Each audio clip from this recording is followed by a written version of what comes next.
Hello everyone, स्वागत है आप सभी का ऑनलाइन प्रेप में। आज करंट अफेयर की दूसरी क्लास होगी जिसकी डिमांड आप सभी लोग कर रहे थे, जिसमें आपके एंट्रेंस एग्जाम के पॉइंट ऑफ व्यू से हम लोग वन लाइनर टाइप के इंपॉर्टेंट फैक्ट्स और पॉइंट को जानेंगे, जिससे आपका करंट जो है वो प्रिपेयर होगा और आपकी एग्जाम में जब करंट से क्वेश्चन आएंगे तो आप इजिली कर पाएंगे। बिना किसी देरी के शुरू करेंगे। आप सभी लोग क्लास को एंड तक जरूर देखिएगा। सबसे पहले आप स्क्रीन पे देख पाएंगे गणतंत्र दिवस से आप सभी के एग्जाम में कई बार क्वेश्चन कई साल पूछे गए हैं और आपको यह ध्यान रखना है कि 2026 में जो ये गणतंत्र दिवस सेलिब्रेट किया गया ये 77वां था, 77 था। अब आपके एग्जाम में क्वेश्चंस कैसे बनते हैं, हर गणतंत्र दिवस पर जरूर कोई ना कोई चीफ गेस्ट इनवाइट किया जाता है। तो जो मुख्य अतिथि थे, चीफ गेस्ट थे 2026 के, उनमें दो लोग थे। पहले जो है वो है एंटोनियो कोस्टा, जो यूरोपीय परिषद के अध्यक्ष हैं, और दूसरी जो है वो है उर्सुला वान डेर लेन, और ये यूरोपीय आयोग की अध्यक्ष है, यानी ये कमिश्नर हैं। तो यहां पर ईयू के संबंधित दो पदाधिकारियों को इनवाइट किया गया। तो ऐसे क्वेश्चन बन सकते हैं आपके एग्जाम में। और गणतंत्र दिवस 2026 की, रिपब्लिक डे 2026 की जो थीम थी वो वंदे मातरम के 150 वर्ष थे, ये भी याद रखिएगा। हो सकता है कि आपके एग्जाम में 2026 में एग्जाम हो तो 2025 से करंट पूछे। तो उसमें आपको याद रखना है कि 2025 में, यानी पिछले साल, जो मुख्य अतिथि थे, चीफ गेस्ट थे, वो प्रोवो सुबियांतो थे, जो कि इंडोनेशिया के राष्ट्रपति। और 2025 को जो थीम थी वो स्वर्णिम भारत, विरासत और विकास, इसका नाम रखा गया, यानी इस थीम पर ये जो गणतंत्र दिवस सेलिब्रेट किया गया। और उसमें जो सर्वश्रेष्ठ झांकी मिली थी पिछले साल, वो उत्तर प्रदेश की झांकी थी, जिसकी थीम महाकुंभ 2025 पर थी। तो ऐसे क्वेश्चन आपके एग्जाम में पूछे जाते हैं। हो सकता है अगर 2024 से पूछा जाए तो उस समय फ्रांस के राष्ट्रपति इमैनुअल मैक्रो थे, और 2023 का अब नहीं पूछा जाएगा क्योंकि इससे क्वेश्चन एग्जाम में पूछे जा चुके हैं, जो कि अब्देल फतल अल सीसी मिस्र के ये राष्ट्रपति थे। तो ये ऐसे क्वेश्चन आते हैं, इसलिए आप इन पॉइंट्स को ध्यान रखिएगा कि 26 और 2025 दोनों आपको पता हो। और आप सभी को बताते चले कि आप सभी की एग्जाम की प्रिपरेशन के लिए ई बुक्स हैं, जो कि हमारे ऐप ऑनलाइन प्रेप पर अवेलेबल हैं, और ये जो क्लासेस जाती है इनकी भी पीडीएफ आपको ऐप पर ही अवेलेबल होती है। आप प्रीवियस ईयर क्वेश्चन पेपर भी देख सकते हैं, कैसे क्वेश्चन पूछे गए हैं। आपको साथ ही साथ स्मार्ट नोट्स और स्ट्रीम वाइज भी नोट्स अवेलेबल कराए जा रहे हैं। इसरो से, यानी साइंस और टेक्नोलॉजी से कई क्वेश्चन आपके एग्जाम में आते हैं। इसरो से कैसे क्वेश्चन पूछे जा सकते हैं उसको हम लोग देखेंगे कि पिछले वर्ष जो प्रमुख मिशन थे उनसे क्वेश्चन आएंगे। उन मिशन में जैसे, अब नाम आपको याद रखना है, जैसे निसार मिशन, ये 30 जुलाई 2025 को प्रक्षेपित किया गया था, और उसी में एक ईओएस जो कि असफल रहा, इस मिशन को भी एक हाईलाइट कर सकते हैं। वहीं एनवीएस 02 जो 100वां था, ये 29 जनवरी 2025 को जो है इसका प्रक्षेपण किया गया। स्पेस स्पारडेक्स नाम का एक मिशन था जो कि 30 दिसंबर 2024 को लॉन्च किया गया। और ऐसे प्रोबा 3 मिशन जो कि 5 दिसंबर 2024 को, यानी जो प्रमुख मिशन है, जैसे सीएमएस 03 है, 2 नवंबर 2025 को ये प्रक्षेपित किया गया। ऐसे क्वेश्चन आपके एग्जाम में आते हैं।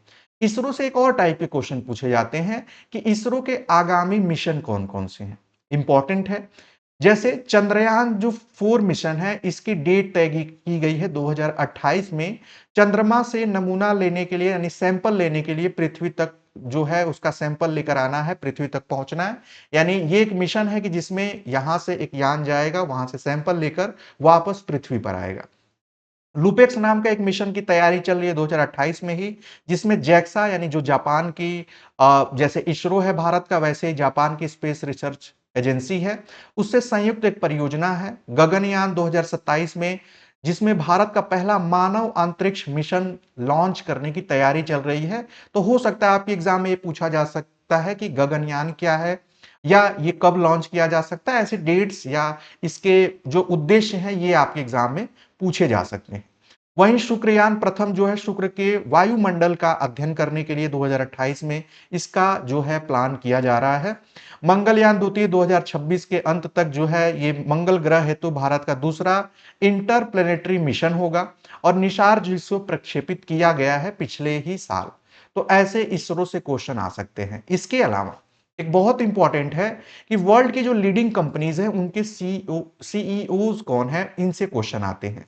आप सभी लोग बहुत से लोगों का नाम जानते भी होंगे और जिनका नहीं जानते हैं उनके बारे में जान लीजिए। अभी वर्तमान में जो एप्पल कंपनी के सीईओ हैं उनका नाम टिम कुक है, आप इनकी इमेज यहां देख पाएंगे। माइक्रोसॉफ्ट के सीईओ सत्या नडेला हैं और टाटा सन्स के जो है नटराजन चंद्रशेखरन है। टीसीएस के जो सीईओ हैं के कृति वसन है। कृति वसन ये आप हो सकता है इंडियन है तो इसलिए इनसे भी क्वेश्चन आ सकता है, आप इनकी इमेज देख पाएंगे। अल्फाबेट या गूगल की जो पेरेंट कंपनी उसका नाम अल्फाबेट है, उसके सीईओ सुंदर पिचाई हैं। अमेजन के अभी वर्तमान में सीईओ जो है एंडी जेसी हैं। फेसबुक मार्क जुकरबर्ग, ट्विटर जिसका अभी नया नाम एक्स हो गया है ये लिंडा ये कैरिनो है। इंस्टाग्राम की केविन सिस्ट्रोम है और यूट्यूब के जो है नील मोहन। और साथ ही साथ ओपन एआई और स्पेस एक्स का आप सभी लोग जानते होंगे, सैम एल्टमैन जो है वो ओपन एआई यानी जिसका चैट जीपीटी एक वर्ल्ड फेमस सबसे बड़ा जो एआई टूल है। और जो स्पेस एक्स के सीईओ हैं वो इलॉन मस्क है, आप इन्हें यहां देख पाएंगे। तो ऐसे क्वेश्चन आपके एग्जाम में आते हैं, बस आपको नाम याद रहे किस कंपनी से रिलेटेड है तो आप इजिली इसमें आंसर पिक कर पाएंगे। अब डिक्शनरियों से क्वेश्चंस आते हैं। डिक्शनरीज क्या करती हैं कि हर साल एक वर्ड जो ट्रेंडिंग वर्ड होता है, जो नया वर्ड होता है, जो ज्यादा यूज होता है, उसको सेलेक्ट करती हैं। तो आपके एग्जाम में 2025 से पूछा जा सकता है, हालांकि 24 का भी हमने कॉलम ऐड किया है। लेकिन आपको ऑक्सफोर्ड का याद रखना है, रेज बेट। रेज बेट यानी एक ऐसी वीडियो या कंटेंट जो लोगों को उकसाने के लिए प्रयोग होता है, उसके लिए एक वर्ड यूज किया रेज बेट, जो कि ऑक्सफोर्ड ने 2025 का इसे वर्ड ऑफ द ईयर साल का शब्द ये इसे चुना गया। वहीं जो मरियम वेबस्टर जो डिक्शनरी है इसने स्लोप वर्ड को चूज किया। कैम्ब्रिज जो डिक्शनरी है उसने पैरासोशल जो है एक वर्ड यूज किया। इसका मतलब होता है कि जब आप किसी के लिए डाई हार्ड फैन हो जाते हैं किसी भी सेलिब्रिटी के, तो उसके बारे में ऐसे सोचने लगते हैं जैसे वो आपके साथ ही है, कुछ इस तरीके का। कोलिंस डिक्शनरी का जो वर्ड है 2025 का वो वाइब कोडिंग है, यानी ऐसी कोडिंग जो एआई की मदद से हो रही है। और डिक्शनरी डॉट कॉम का वर्ड 67 है, तो ये आप याद रखेंगे। इसमें ये जो खासकर ऑक्सफोर्ड और कैम्ब्रिज से ज्यादा क्वेश्चंस आपके एग्जाम में पूछे जाते हैं, तो ये दो ज्यादा इंपॉर्टेंट है। अगला हम देखेंगे फसलों से आपके एग्जाम में क्वेश्चन आते हैं, खनिजों से आते हैं।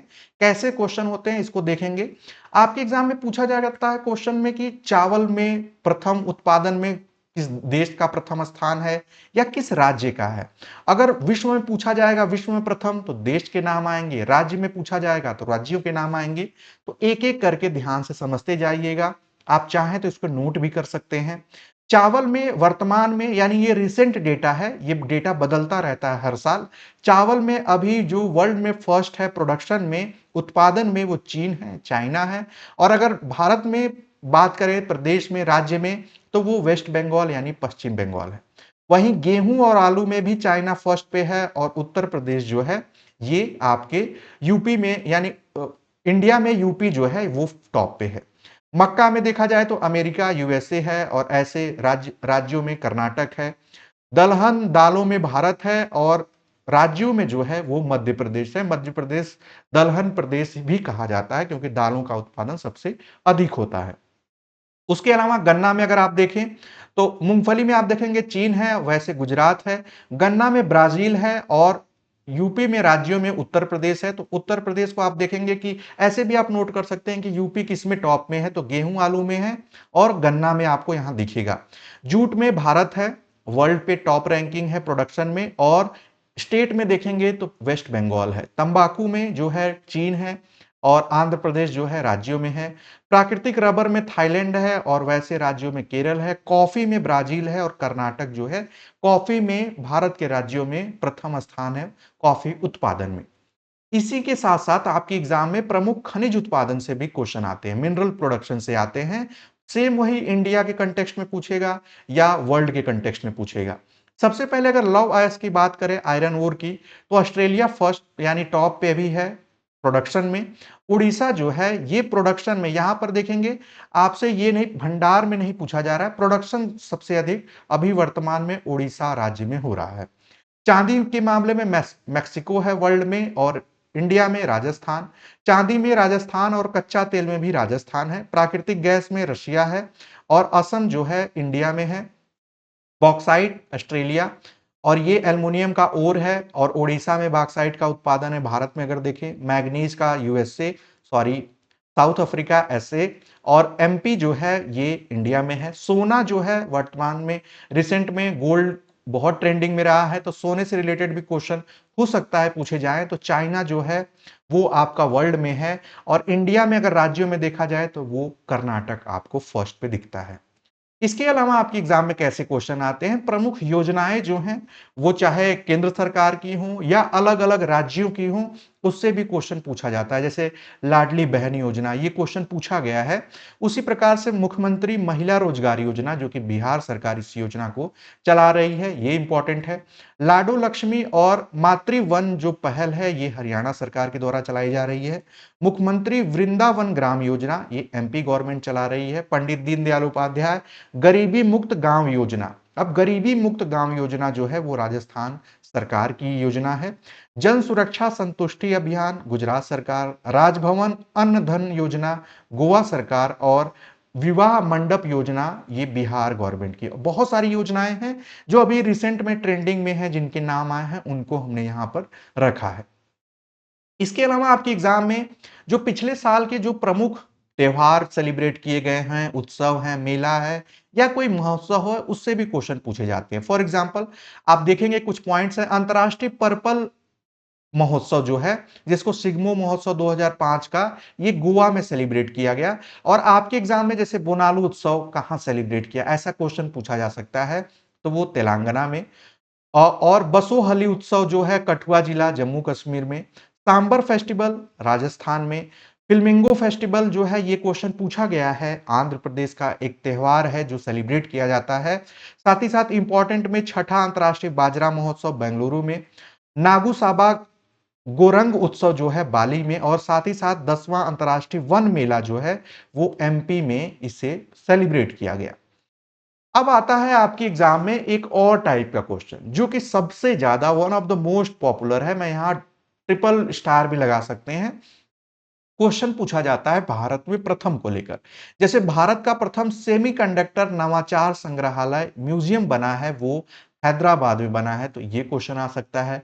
भारत की पहली मानसिक स्वास्थ्य राजदूत दीपिका पादुकोण सेलेक्ट किया गया है उन्हें, तो ये भी क्वेश्चन पूछा जा सकता है। वन्य जीव अधिनियम 1972 में संशोधन करने वाला पहला राज्य बना है केरल। और वहीं भारत की पहली चीता सफारी की शुरुआत जो हुई है वो कूनो राष्ट्रीय उद्यान एमपी में हुई है, तो ऐसे भी क्वेश्चन पूछा जा सकता है। या पूछा जाएगा चीता का संबंध निम्न में से किस उद्यान से है, राष्ट्रीय उद्यान से, तो आपको याद होना चाहिए कूनो। उसके बाद भारत का पहला झुग्गी मुक्त शहर जो है चंडीगढ़ को घोषित किया गया और ये अपने आप में एक उपलब्धि है, तो हो सकता है इससे क्वेश्चन पूछा जाए। तो आपको ये याद रखना है, भारत का पहला बाल विवाह मुक्त जिला जो है वो बालोद को घोषित किया गया है, जो कि छत्तीसगढ़ का एक जिला है। भारत का पहला एकीकृत ऑन्कोलॉजी अनुसंधान केंद्र जो है वो गोवा में स्टैब्लिश किया गया है। और अंतरराष्ट्रीय अंतरिक्ष स्टेशन जो है उस पर पहुंचने वाले पहले भारतीय बने हैं शुभांशु शुक्ला, जिनकी इमेज आप यहां पर देख पाएंगे। तो इनसे भी क्वेश्चन आएगा और आप लोग इनके बारे में तो जानते ही होंगे, आंसर कर पाएंगे। भारत की पहली महिला ई वोटर जो बनी है वो विभा देवी बनी है, तो ऐसे क्वेश्चन आएंगे। और जैसे भारत का जो पहला एआई चालित जनजाति भाषा अनुवादक आदिवाणी, भारत का पहला पूर्ण डिजिटल साक्षर राज्य। अब ये देखिए काफी इंपॉर्टेंट है, साक्षरता में भी केरल टॉप पे है, अब डिजिटल साक्षरता में भी ये राज्य जो है वो टॉप पे आ गया है, वो है केरल, जिसका नाम बदलकर केरलम कर दिया गया है। अब ये भी हो सकता है आपके एग्जाम में क्वेश्चन आए। भारत की पहली एआई पावर्ड आंगनवाड़ी की शुरुआत महाराष्ट्र में हुई है। और भारत की पहली चारागाह पक्षी जनगणना जो है वो काजीरंगा राष्ट्रीय उद्यान में की गई। पशु और मुर्गी पालन को कृषि का दर्जा देने वाला जो पहला राज्य बना है वो महाराष्ट्र बना है।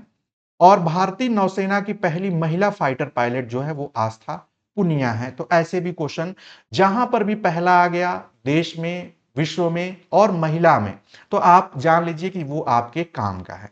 उसी प्रकार से भारत का पहला पूर्ण साक्षर राज्य जो है वो मिजोरम घोषित हुआ है। और भारत का पहला क्वांटम कंप्यूटिंग गांव जो है अमरावती को घोषित किया गया। और भारत का पहला फ्लोटिंग घाट जो है वो अयोध्या में। और समान नागरिक संहिता यूसीसी लागू करने वाला दूसरा राज्य जो है वो गुजरात बना है। पहला राज्य कौन था? उत्तराखंड। ये आपके एग्जाम में क्वेश्चन आ सकता है। इसके अलावा जाति जनगणना जो है, जाति आधारित जनगणना की शुरुआत सबसे पहले किस राज्य ने की? तो बिहार ने की, जिसके उसके जो रिपोर्ट है वो भी आ चुकी हैं। सैनिटरी नैपकिन हेतु पैसा देने वाला पहला राज्य एमपी बना है। और शुद्ध शून्य कार्बन उत्सर्जन वाला पहला हवाई अड्डा जो है वो दिल्ली हवाई अड्डा घोषित किया गया इसे। और भारत का पहला खगोल पर्यटन अभियान जो है नक्षत्र सभा उत्तराखंड में। तेजस लड़ाकू विमान उड़ाने वाली पहली महिला पायलट कौन बनी है? तो मोहना सिंह उनका नाम है। तो ये भी इंपॉर्टेंट है। भारत के पहले गिद्ध प्रजनन केंद्र का उद्घाटन गोरखपुर में किया गया, उत्तर प्रदेश में। ये भी इंपॉर्टेंट हो सकता है। भारत का पहला राष्ट्रीय डॉल्फिन अनुसंधान केंद्र जो है वो पटना में इस केंद्र को स्टैब्लिश किया गया, जो कि बिहार में है। सौर ऊर्जा से चलने वाला देश का पहला सीमावर्ती गांव, अब ये बहुत इंपॉर्टेंट है, सोलर एनर्जी से एक गांव अब चल रहा है, यानी वहां सोलर एनर्जी पे ही पूरे वर्क हो रहे हैं, वो मसाली है, गुजरात का एक गांव। देश का पहला डिजिटल म्यूजियम जो है वो महाराष्ट्र में बनाया गया, ये भी एग्जाम में आ सकता है। और सेमीकंडक्टर नीति लागू करने वाला पहला राज्य गुजरात बना है। और भारत के पहले लेखक गांव का उद्घाटन जो है वो उत्तराखंड में हुआ है। तो इस तरीके से हम लोगों ने आज की इस क्लास में इंपॉर्टेंट करंट अफेयर्स के क्वेश्चंस को देखा, जो कि आपकी एग्जाम के पॉइंट ऑफ व्यू से बहुत इंपॉर्टेंट है। और इन करंट अफेयर्स की एक खास बात आपको ये पता चलेगी कि ऐसे जो है इनसे कई क्वेश्चंस बन सकते हैं। ये देखने में लगेगा कि सर वन लाइनर है, बट एग्जाम में इसको क्वेश्चन में फ्रेम किया जा सकता है। जैसे जाति आधारित जनगणना शुरू करने वाला पहला राज्य, आपको 4 ऑप्शन में रहेंगे, कोई एक आपको टिक करना होता है। तो इस तरीके से क्वेश्चन पूछे जाते हैं, आप ध्यान रखेंगे। इनकी जो पीडीएफ होती है वो हमारे बैचेज में ऐड कर दी जाती है। ये क्लास थी आप सभी के डिमांड पे। आई होप आप सभी ने एंड तक देखा होगा, आपको इंपॉर्टेंट लगी होगी, तो आप हमें सपोर्ट कर सकते हैं। आगे इस पर क्लासेस चाहिए तो आप हमें कमेंट करके बताइएगा। आगे भी हम लोग फ्रीक्वेंट ऐसी लगभग 8-10 क्लासेस में आपकी सभी करंट के इंपॉर्टेंट मेजर टॉपिक कवर हो जाएंगे, उसमें परेशान होने की जरूरत नहीं है। और अगर आप ई बुक्स चाहते हैं तो आप हमारे ऐप आप डाउनलोड करके, इसका लिंक आपको वीडियो के डिस्क्रिप्शन में मिल जाएगा, वहां पर आप चेकआउट कर सकते हैं। मिलेंगे अगली क्लास में अगले और इंटरेस्टिंग वन लाइनर फैक्ट्स के साथ। तब तक के लिए बाय बाय, टेक केयर, आप सभी को ऑल द बेस्ट।